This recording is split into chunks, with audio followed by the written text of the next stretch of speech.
When I was 9 years old, I wrote a letter to myself. It was a project. It was whatever grade I was in ninth grade. It said, write a letter to yourself, date it 10 years in the future, and then in 10 years, read it. So I wrote this letter. I want to be a fireman. I want to be married. I want to have 3 children. And I wanted to be a world and Olympic champion. I watched bobsled on TV. I'd watch gymnastics. I want to be a gymnastics champion. I just love the Olympic movement.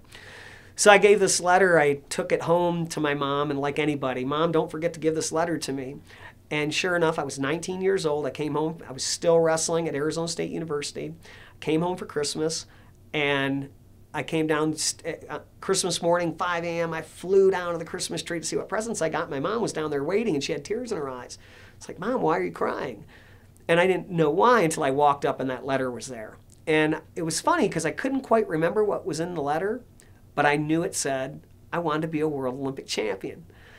So that year I was 1 and 2 at the national tournament and did not place. Never did I think 5 years later I'd be a world champion and Olympic silver medalist.